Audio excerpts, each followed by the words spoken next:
ನಮಸ್ಕಾರ ವೀಕ್ಷಕರೇ, ನ್ಯಾಷನಲ್ ಟಿವಿಗೆ ಸ್ವಾಗತ. ನಾನು ಸ್ವಾತಿ ಸಾಲ್ಯನ್.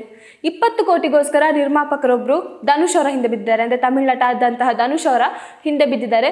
ಸೊ 20 ಕೋಟಿ ಯಾಕೆ ಇರ್ಬೋದು, ಏನಾಗಿದೆ ಅಂದರೆ ಈ ಹಿಂದೆ ಸಾಕಷ್ಟು ವಿವಾದಗಳಲ್ಲಿ ಹುಟ್ಟಾಕಿರುವಂತಹ ಧನುಷ್ ಅವರಿಗೆ ಮತ್ತೆ ಯಾವ ವಿವಾದ ಸೃಷ್ಟಿ ಆಯಿತು ಅಂತ ನೋಡೋದಾದ್ರೆ, ನಿರ್ಮಾಪಕರಾದಂತಹ ಒಬ್ಬ ವ್ಯಕ್ತಿ ಏನು ಮಾಡಿದ್ದಾರೆ, 2016ರಲ್ಲಿ ಒಂದು ಸಿನಿಮಾವನ್ನು ಸಹಿ ಹಾಕಿಸ್ಕೊಂಡಿದ್ದಾರೆ. ಅಂದರೆ ಧನುಷ್ ಅವರು ಈ ಸಿನಿಮಾವನ್ನು ನಿರ್ದೇಶನ ಮಾಡ್ತೀನಿ, ನಟನೆ ಮಾಡ್ತೀನಿ ಅಂತ ಹೇಳ್ಕೊಂಡು ಒಂದು ಸಿನಿಮಾಕ್ಕೆ ಸೈನ್ ಹಾಕಿರ್ತಾರೆ. ಅದು ಕೂಡ ನಾನ್ ರುದ್ರನ್ ಅನ್ನೋ ಒಂದು ಸಿನಿಮಾಕ್ಕೆ ಸೈನ್ ಹಾಕಿರ್ತಾರೆ.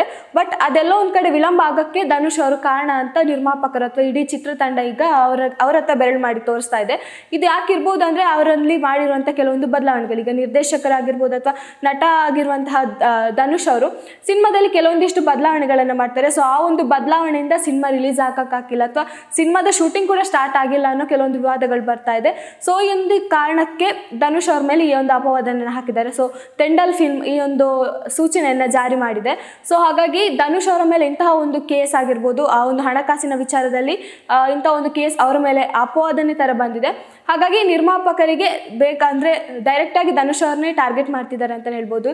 ಇದರ ಬಗ್ಗೆ ಧನುಷ್ ಅವರು ಕೂಡ ಏನು ಕೂಡ ಪ್ರತಿಕ್ರಿಯೆ ನೀಡಿಲ್ಲ. ಆದರೂ ಕೂಡ 20 ಕೋಟಿಗೋಸ್ಕರ ಧನುಷ್ ಅವ್ರನ್ನ ಅಂದರೆ ಅದೆಲ್ಲ ಗೊತ್ತಿಲ್ಲ, 20 ಕೋಟಿ ಕೊಡಿ ಅಂತಲೇ ನಿರ್ಮಾಪಕರವರಲ್ಲಿ ಪ್ರಶ್ನೆ ಮಾಡ್ತಿದ್ದಾರೆ.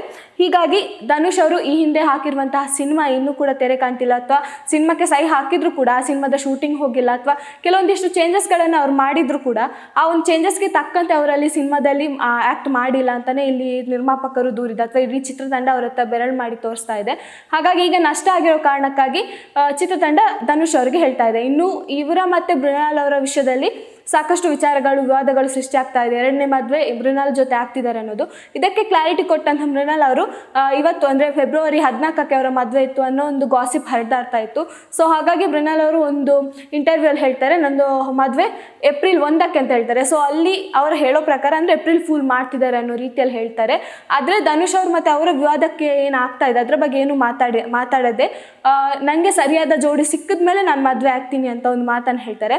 ಹಾಗಾಗಿ ಇಬ್ಬರ ಈ ವಿಚಾರಕ್ಕೆ ಇನ್ನೂ ಕೂಡ ಅದು ಅಂತ್ಯ ಕಾಣಿಲ್ಲ. ಯಾವತ್ತಾದರೂ ಆ ಒಂದು ವಿಚಾರವನ್ನು ಹಿಡಿದು ಹೇಳ್ತಿದ್ರು ಕೂಡ ಅಭಿಮಾನಿಗಳಾಗಿರ್ಬೋದು ಅಥವಾ ಜನಗಳಿಗೆ ಒಂದು ಕ್ಲಾರಿಟಿ ಸಿಗ್ತಾ ಇತ್ತು, ವಿವಾದಗಳು ನಿಜಾನ ಅಥವಾ ಸತ್ಯನ ಸುಳ್ಳ ಅನ್ನೋದು. ಆದರೂ ಕೂಡ ಎಲ್ಲೋ ಒಂದು ಕಡೆ ಮೃಣಾಲ್ ಅವರು ಈ ವಿಚಾರವನ್ನು ಹೇಳಿಲ್ಲ. ಬದಲಾಗಿ ಏಪ್ರಿಲ್ 1ಕ್ಕೆ ನನ್ನ ಮದುವೆ, ಯಾಕಂದರೆ ಅದು ಮೂರ್ಖರ ದಿನ ಅಂತ ಒಂದು ಹೇಳಿ ಟೀಕೆಯನ್ನು ಮಾಡ್ತಾರೆ. ಅಂದರೆ ಅಲ್ಲಿ ಕೇಳಿದಂಥ ಆ್ಯಂಕರ್ಗೆ ಮತ್ತು ಇವರು ನಡೀತಿದ್ದ ಸಂಭಾಷಣೆಯಲ್ಲಿ ಈ ಒಂದು ಮಾತು ಬಂದಿದೆ. ಸೊ ಅವರು ನೇರವಾಗಿ ಉತ್ತರವನ್ನು ಕೊಟ್ಟಿದ್ದಾರೆ. ಆದರೂ ಕೂಡ ನೇರವಾಗಿ ಧನುಷ್ ಅವರೇ ಮದುವೆ ಹುಡುಗನ ಅಥವಾ ಧನುಷ್ ಅವರು ಕೂಡ ಈ ಹಿಂದೆ ಏನೂ ಒಂದು ಸುದ್ದಿಯನ್ನು ಬಿಟ್ಕೊಟ್ಟಿಲ್ಲ. ಹಾಗಾಗಿ ಅದು ಕೂಡ ಇನ್ನೂ ಗೊಂದಲವಾಗೇ ಇದೆ. ಆದರೆ ಮದುವೆ 14ಕ್ಕಲ್ಲ ಏಪ್ರಿಲ್ 1ಕ್ಕೆ ಅಂತ ಹೇಳ್ತಾರೆ. ಎಲ್ಲಿ ಏಪ್ರಿಲ್ ಫೂಲ್ ಮಾಡ್ತಿದ್ದಾರೋ ಅಥವಾ ಏಪ್ರಿಲ್ ಫೂಲ್ ಮಾಡಿದ್ರು ಕೂಡ ಧನುಷ್ ಅವರು ಅಲ್ಲ ಅನ್ನೋ ಒಂದು ರೀಸನನ್ನು ಕೊಟ್ಟಿಲ್ಲ. ಸೊ ಹಾಗಾಗಿ ಇವರಿಬ್ಬರ ಮಧ್ಯೆನೂ ಸಾಕಷ್ಟು ವಿವಾದಗಳು ಸೃಷ್ಟಿ ಆಗ್ತಾ ಇದೆ. ಈಗ ಧನುಷ್ ಅವರ ವಿರುದ್ಧ ಈ ಹಿಂದೆ ಮದುವೆ ವಿಚಾರವಾಗಿ ಒಂದು ವಿವಾದಗಳು ಸೃಷ್ಟಿ ಆಯಿತು. ಈಗ ಲೀಗಲಿ ಒಂದು ವಿಚಾರ ಸೃಷ್ಟಿ ಆಗ್ತಾ ಇದೆ. ಇನ್ನು ಮೃಣಾಲ್ ಅವರು ಕೂಡ ಇಂತಹ ಸಂದರ್ಭದಲ್ಲಿ ಇಂತಹ ಒಂದು ಮಾತನ್ನು ಕೊಟ್ಟಿದ್ದಾರೆ. ಸೊ ಎಲ್ಲ ಒಂದು ಕಡೆ ಅಭಿಮಾನಿಗಳು ಇದನ್ನು ಒಂದಕ್ಕೊಂದು ಲಿಂಕ್ ಮಾಡಿಕೊಂಡು ಎಲ್ಲ ಒಂದು ಕಡೆ ಅವರಿಬ್ಬರಿಗೆ ಮದುವೆ ಆಗ್ತಿದೆ ಅನ್ನೋ ಒಂದು ವಿಚಾರವನ್ನು ಸ್ಪ್ರೆಡ್ ಮಾಡ್ತಿದ್ದಾರೆ. ಬಟ್ ಇದಕ್ಕೆ ಕ್ಲಾರಿಟಿಯನ್ನು ಕೂಡ ಇಬ್ಬರು ಕೂಡ ಕೊಡ್ತಾ ಇಲ್ಲ.